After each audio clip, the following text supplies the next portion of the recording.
என்னது இட்லி? எப்பா இட்லி போட்ட ஏசமான எவ்வளவு பெரிய பூகம் வந்தாலும் சரிடா, நீ ஒரு ஆள் எஸ்கேப் ஆயிருப்பா. வெல்கம் டு ஐரெக்ஷன் சேனல். உங்களோட வீடியோஸ் உங்களுக்கு பிடிச்சிருந்ததுன்னா லைக் பண்ணுங்க, கமெண்ட் பண்ணுங்க, ஷேர் பண்ணுங்க, மறக்காம சப்ஸ்கிரைப் பண்ணுங்க. ஓகே, இப்போ என்ன வீடியோ பார்க்கணும்னா இட்லி கடை படத்தோட ட்ரெய்லர் விட்டுருக்காங்க, அதான் பார்க்கலாம்.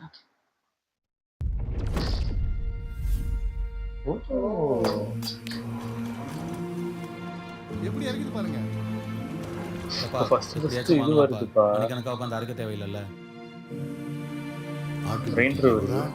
அப்பெல்லாம் ஆட்டுக்குள்ள தானே, என்ன வேணாலும் செய்யலாம். ஆனால் கை பக்குவம் வரணும்ல, அது மனசுல இருந்து வரணும். பொதுவாக லைஃப்பில் நம்ம பண்ணுற வேலையை ரசித்து பண்ணணும்னு சொல்லுவாங்க. அதுக்கு பெரிய பிஸ்னஸ் மேனாக இருக்கணும்னு அவசியம் இல்லை. வெறும் இட்லி சுடுறதா கூட இருக்கலாம். முழுக்க நம்ம கம்பெனிக்கு வந்ததுக்கு 15% ப்ராஃபிட் இன்க்ரீஸ் ஆயிருக்கு. சூப்பர்யா, சரியான வேலைக்காரையா நீ. நமக்கு அப்புறம் இந்த வீடும் நம்ம கடையும் அப்படியே போயிடுமோன்னு. அவன் எங்க போறான்? இங்க தான் திரும்பி வர போறான், இங்க தான் திரும்பி வர போறான், இங்க தான் திரும்பி வர போறான். அப்படி எப்படி திரும்பி இங்கே வந்துட்டாங்க? ஏப்பா முருகா, அந்த பொண்ணு கயல் யாரு? மும்பிட்டு வேலை செய்து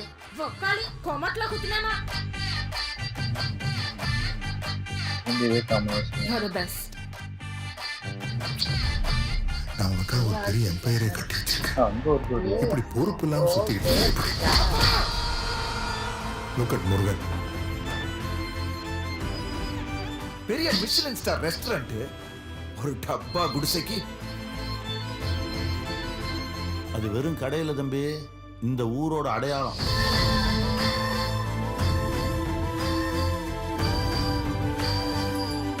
அந்த இட்லி கடை எங்க ஊருக்கே பெரிய சென்டிமெண்ட் சார். அவனை முழுசா அழிக்காம நான் இங்க வர மாட்டேன். வேண்டாம்,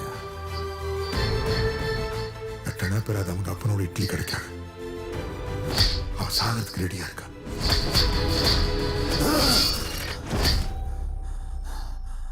ஆத்தி, இட்லி சுடுறதுன்னு அவ்வளோ இஷ்டமா? நான் என்னவோ இட்லி சுட தான் பிறந்த மாதிரியே எனக்குள்ள ஒரு நினைப்பு.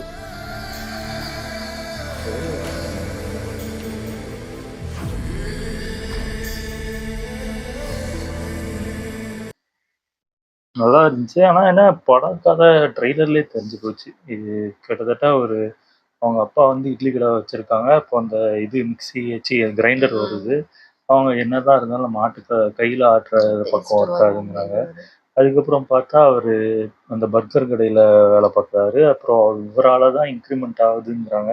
அதுக்கப்புறம் திரும்பி இதனால் அங்கே அந்த அந்த இடத்த விட்டுட்டு ஏன் திரும்பி பழைய இடத்துக்கே வந்து இட்லி கடை போட்டு ஏன் அங்கேருந்து இப்போ இங்கேருந்து ஏன் அங்கே போனார், அங்கேருந்து ஏன் இங்கே வந்தார், அதுதான் தெரில ஏங்க. அதுதான் மற்றபடி இதுதான் கதையாகவே இருக்குது. ஒரு அந்த பெரிய வேலையை விட்டுட்டு திரும்பி அவங்க அப்பா பண்ண இட்லி இதே ஆரம்பிக்கிறாரு. எப்படி இருக்க போகுது என்னன்னு தெரில. சென்டிமெண்ட்டாக இருந்துச்சுன்னா மேபி அந்த அப்பா கேரக்டரும் பையன் கேரக்டர் அது இதாக ஒர்க் அவுட் ஆச்சுன்னா நல்லாயிருக்கும். அதே மாதிரி எதனால் விட்டுட்டு வராங்க அந்த ரீசன் நல்லா இருந்தாலும் நல்லாயிருக்கும். இது எதாவது சொதப்புச்சுன்னா அவ்வளோதான். ஏன்னா இப்ப இருக்கிறதுல எல்லாம் பீஸா பர்கர் தான் போயிட்டு இருக்கு. இது இப்போ எனக்கு தெரிஞ்சு இந்த படம் இந்த காலத்துல ஏத்துப்பாங்களான்னு அது எனக்கு ஒரு doubt தெரியல. இருக்கு. ஏன்னா இப்ப இருக்கவங்க எல்லாருமே கிரைண்டரு இல்ல, இப்போ இருக்கிறவங்க வந்து இட்லியே சாப்பிடுவாங்களான்னு எனக்கு தெரியல. அந்த அளவுக்கு அந்த அளவுக்கு மாறிடுச்சு. மாறி போச்சு. அதுவும் ஆட்டுக்கல்ல போட்டு ஆட்டி சொல்றாங்கலாம் காட்டுறாங்க. அதெல்லாம் முன்னாடி இருந்துச்சு, இல்லைன்னு சொல்லல. இப்ப இருக்க பசங்க வந்து எல்லாம் இப்போ இருக்க லோக்கல் கடையிலே இட்லி போடுறாங்க தான். ஆனா எல்லாரும் இது கிரைண்டரை தான் யூஸ் பண்ணிட்டு இருக்காங்க. இது அதாவது எனக்கு தெரிஞ்சு மேபி படம் நல்லா இருக்கலாம். எனக்கு தெரிஞ்சு எங்களோட பார்வையில அப்படி தெரியுது. மேபி படம் நம்ம ஏதாவது சாதாரணமா நினைப்போம்ல, இவ்வளவுதான் இருக்கும் அப்படின்னு நினைப்போம். பார்த்தா சூப்பரா கூட இருக்கலாம். இப்படிதான் இந்த திருச்சிற்றம்பலமும் ட்ரெய்லரா பார்க்கும்போது என்னடா சும்மாரா காமெடி பண்றாங்க, லவ் பண்றாங்க, அவ்வளவுதானே அப்படின்னு பார்க்கும்போது அது பயங்கரமா இருந்துச்சுல. மேபி அப்படி கூட ஃபீல் குட் மூவியா கூட இருக்கலாம், நம்மளுக்கு தெரியாது. நல்லா இருந்துச்சு. ஓகே, என் வீடியோஸ் உங்களுக்கு பிடிச்சிருந்தா லைக் பண்ணுங்க, ஷேர் பண்ணுங்க, கமெண்ட் பண்ணுங்க, மறக்காம சப்ஸ்கிரைப் பண்ணுங்க. எல்லாருக்கும்